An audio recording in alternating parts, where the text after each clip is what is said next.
everybody, Craig from the University of Applied Research and Development, and as part of our veteran stories, we've got Dr. Paul with us today. Hi, Dr. Paul. Hey, how you doing, Dr. Craig? How are you tonight? Fantastic, and I'm really, really thankful that you've given some of your time to be able to share your thoughts on what you're doing as an active service military person. Why don't you tell us about how you came to be in the military? Yeah, sure. So for me, it was I always had an inkling to do something in the military when I was going through my teenage years, high school. Went to college first and did my undergrad first, and then I went to grad school. And I still thought about it, but then I went to grad school. But anyway, it was 9/11 for me that really was the catalyst. Of course, that day we all remember, if we were of age or whatever. And it really had such an impact on me, Craig. At that point, I was just like, I have to find something to do because I couldn't go on without finally, making that commitment. And so, yeah, that's what it was for me. Wow. And so you enlisted into the Army?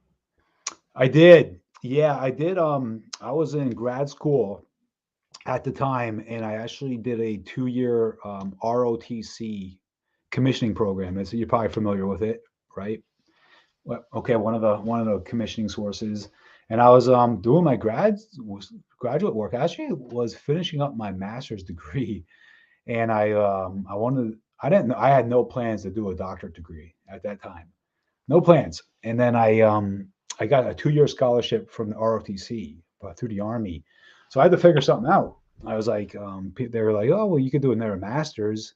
And anyway, I was just like, long story short, I was like, no, why do I want to do another master's? So I rolled into a doctorate program and started going towards that while I was also doing my ROTC training. Yeah. And then we could talk about what happened then, but I could, in the active duty Army and deployments, and then I came back to finish my PhD. I'd love for you to share some of the experiences that you had in the deployments where you went and some of the impacts that they've had on you. Yes. So I did 3 deployments total. All of them were in Iraq. 2 of them happened pretty much almost back to back, and it happened within the first 4 years of my Army career. I went from Florida from grad school to Fort Hood, Texas, and was assigned to one of the major Army Force Com units, which Forces Command. I mean, these are the warfighter units, and a lot of anybody listening to this heard of the First Cavalry Division. But anyway, they were in Iraq already, so I I came from my officer basic course, and then I went over for 4 months to Iraq just to finish out the tour with that unit. Came back to the States, and we kind of knew we were going again. This was in the early days, right? Iraq War started in 2003, and I was there for my first time in 2004. Came back to the States, and we knew we were going again. We just knew it was part of what every unit was doing. They were just rotating out, coming back home, resetting, retraining. So about a year and a half of being in the States, we kind of refitted, retrained, and then went right back over. And this time it was much longer. It ended up being 14 months for me. So I spent there, November 2006 to January 2008. And then then I was kind of just what I do. I did other assignments in the Army. I actually went back to finish my PhD, and went in the Army Reserves for 2.5 years because that my doctorate degree allowed me to come into a very kind of unique specialization within the Army. It's biochemist physiologist, and that's kind of what I did. I was an exercise physiologist major all throughout bachelor's, master's, PhD, kinesiology and exercise science. So I had to get that doctorate degree to get into this specialization, which then I have been in now since 2011. So essentially the last 11 years of my Army career, I've been doing this specialization in various assignments.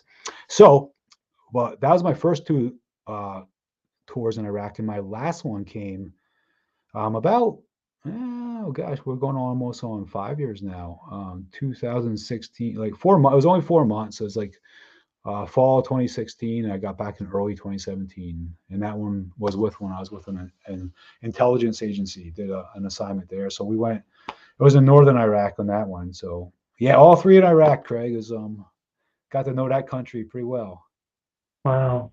Yeah. And from those deployments, what are some of the challenges that you saw that you and your colleagues had to really battle through to do your jobs each day? Well, I would, of course, I mean, the obvious one is, um, you know, getting shot at, getting killed, right? And I mean, I mean, now I look back at that, I could laugh, but at the time, it was a serious threat. I mean, at the time, I remember just all we all we got trained on and talked about before we went over there is like IEDs. You have to, I mean, you remember those days, and they were a serious threat. Unfortunately, had a huge, severe impact on a lot of our, men and women.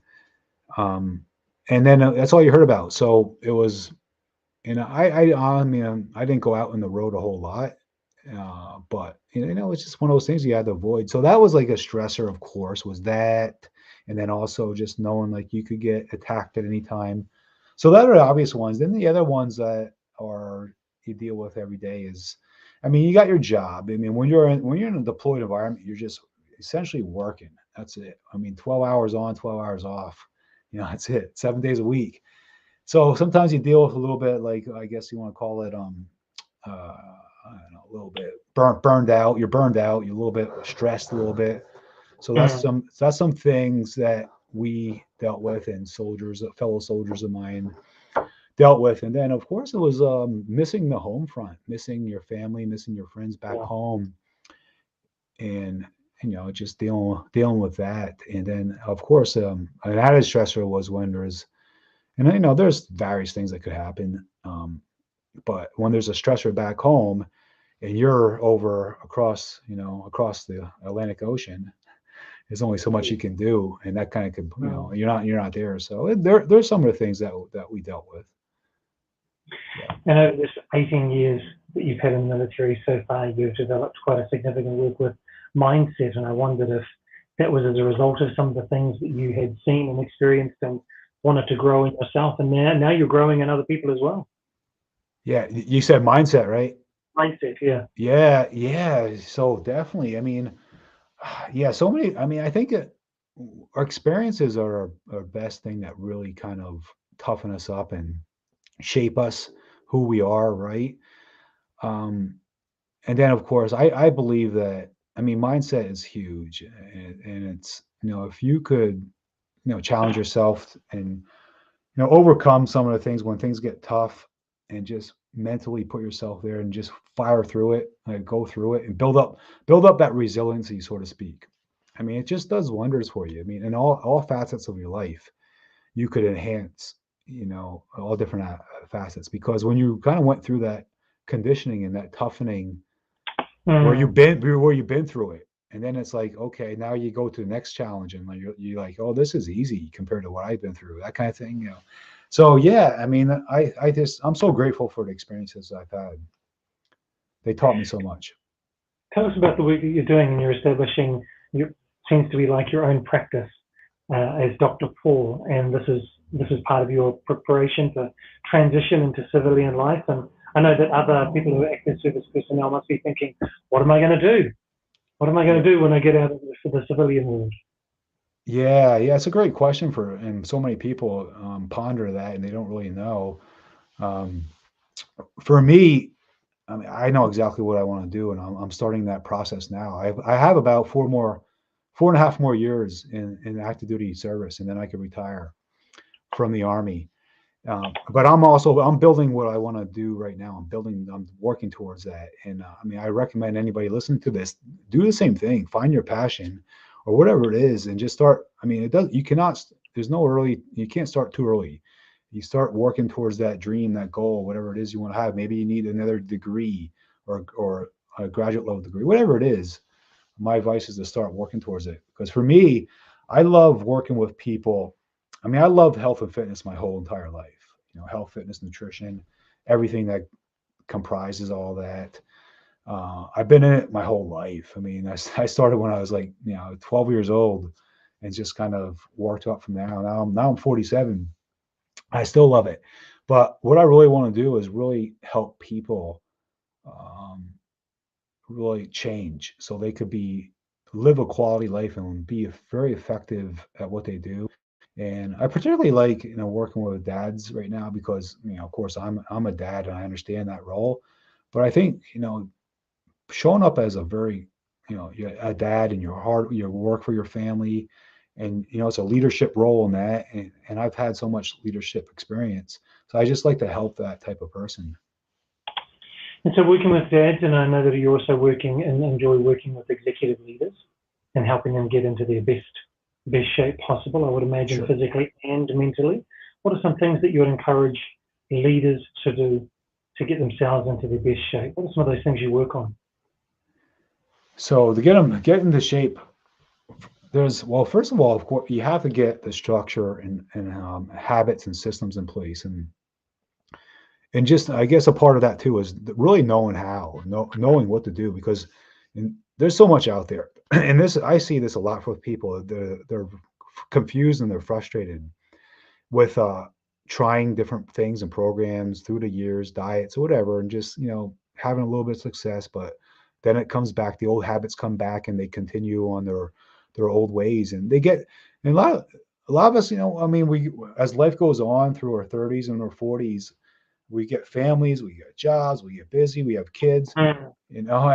and people all of a sudden they wake up and they're like, oh my gosh, not only do they not like the way they look, but they also, their confidence has gone down because of this. And then also there might be a health scare in some sort, and I mean, you name it, I've worked with some people with type 2 diabetes, to how, overweight, high cholesterol, high blood pressure, whatever it is. There's some type of health scare that too, that could, like, all of a sudden they're like, oh my gosh, I have to change, or their doctor told them that.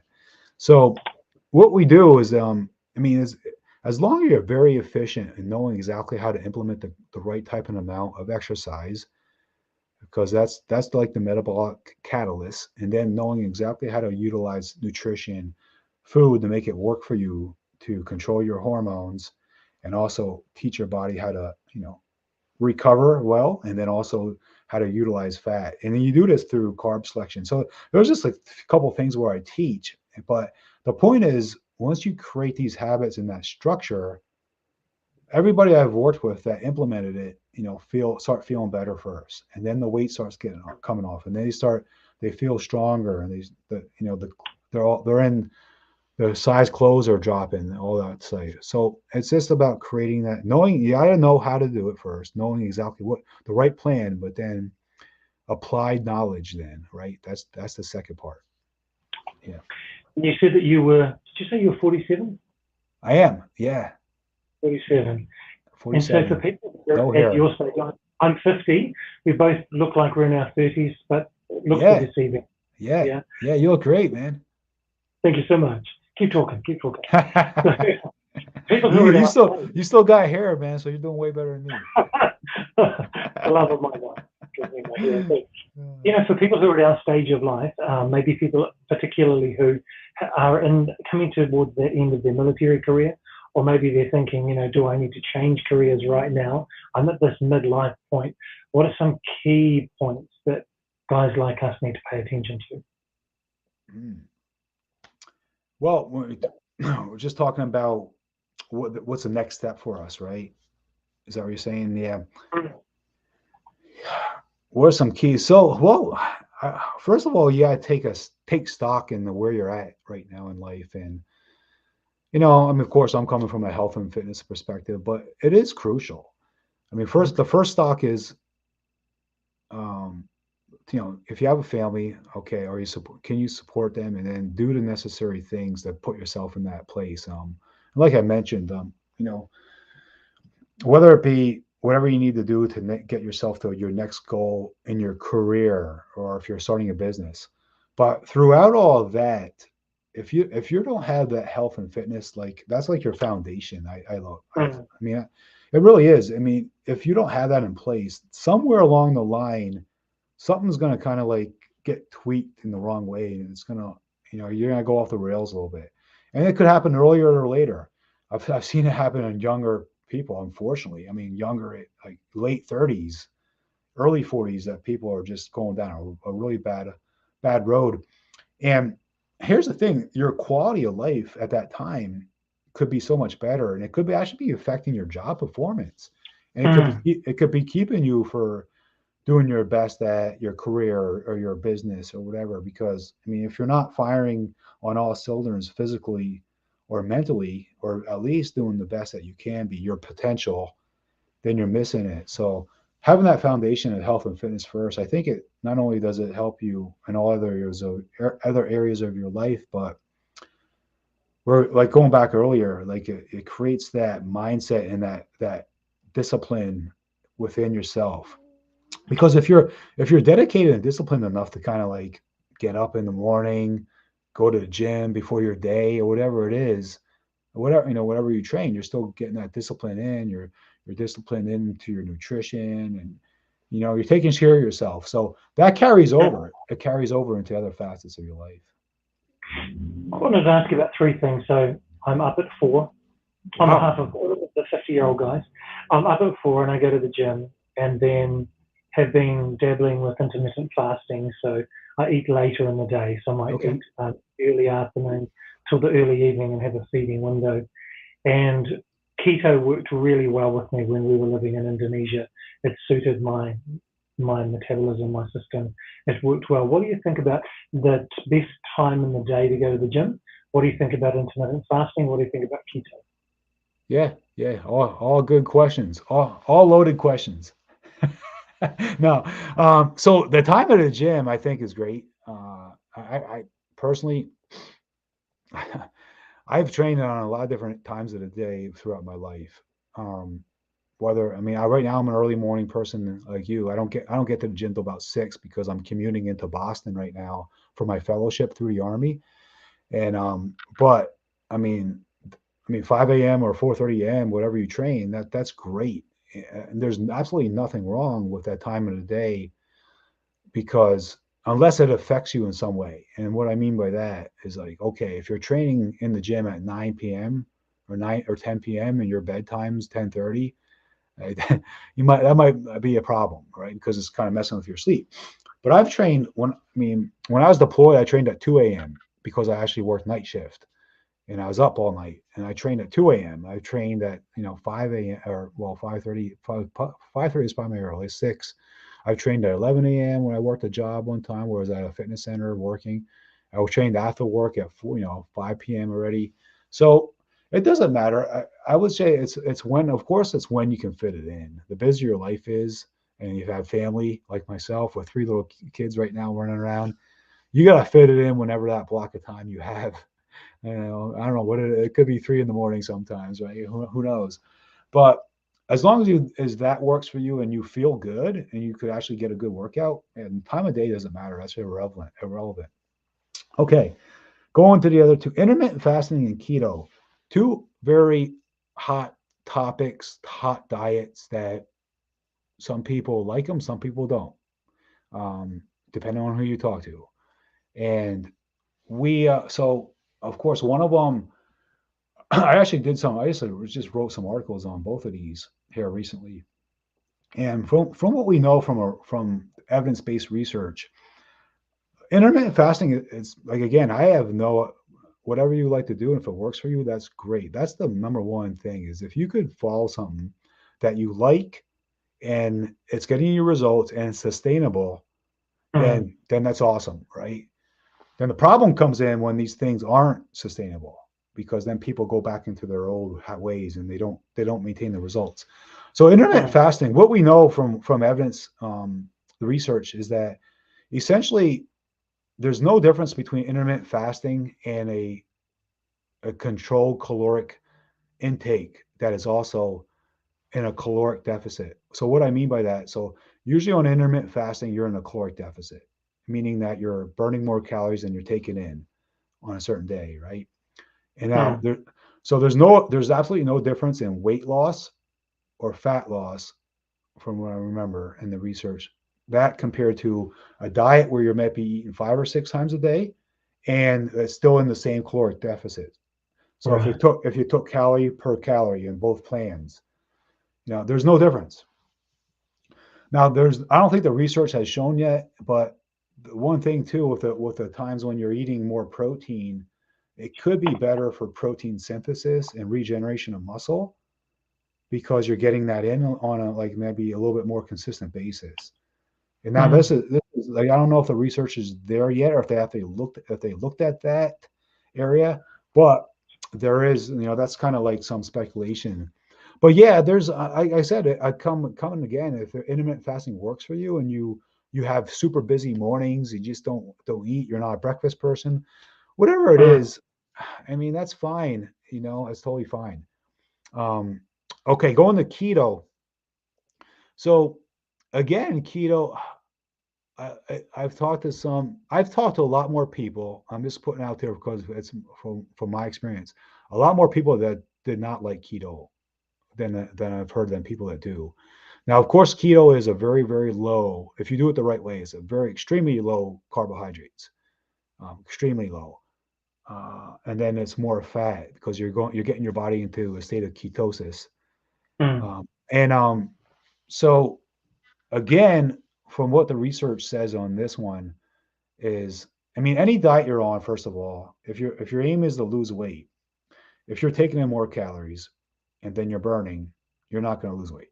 Whether it's high fat from keto, whether it's high carb from whatever, well, whether it's high protein from whatever too. I mean, any macronutrient, protein, fat, carbs, it doesn't matter. If it's more calories than you're burning, you're not going to be able to lose weight. Now, some of the difference here in these macronutrients, how they play a role is in body composition, especially when you're doing some weight training, some Mm. progressive resistance training with the weights, trying to build strength and muscle tissue, which is I highly recommend, by the way, to anybody out there for long-term success. Um, then you got to look at, okay, how do carbs affect muscle? I mean, how does do carbs really give you a better workout and than kind of utilizing fat as a fuel source?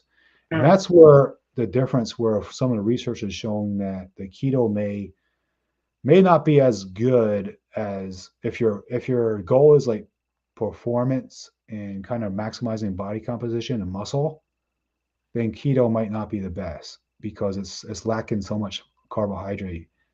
And we just know biochemically our muscles fuel source is glucose and stored carbohydrate, which is glycogen. Okay, so that's number one. That's what it uses the best for high intensity training.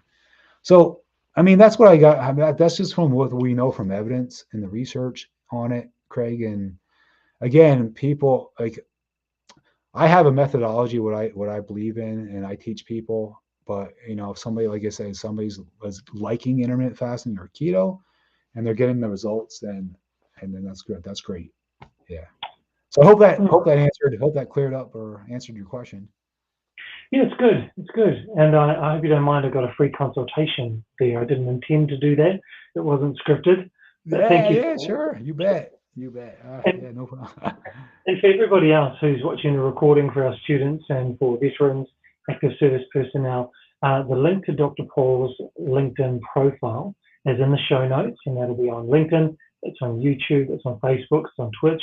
It's on Twitter. It's everywhere that we can post this recording. So make sure you check the show notes. Dr. Paul, is there another way that people can get hold of you if they want to engage with you privately with Dr. Paul? Yeah, sure. So my website is just www, of course, Dr. Paul Henning Coaching .com. So on there, you could you could reach right out on me on there, like chat with me, or there's you could there's a kind of a layout too of my methodology, etc. So another easy way. I'm on other social media platforms too, Facebook and Instagram, but LinkedIn, of course. Well, look, I really want to thank you for your time. Thank you for sharing some of your experiences and your service so far. Yeah. And thank Yes. you for sharing your learning as well and the things that you're preparing to do in civilian life when you leave the service. So thank you very much for what you're doing and giving us your time. Yes, sir. Yes, sir. Craig, it's been a pleasure. Thank you for having me on. Just if you wouldn't mind just waiting just a moment, I'm just going to wrap up. I'd love to have a chat with you just after I close off the show. Yeah. And for Yeah. those of you watching the recording, if you are active service personnel or you are a veteran, UARD, our university, is approved by the Veterans Association or Veterans Affairs. for the GI Bill and the 9/11 bill to pay for your schooling. And so if you or your family members want to reach out to us and gain the academic degree that you desire, reach out and do that for us. And we look forward to seeing you again on another Veteran Stories.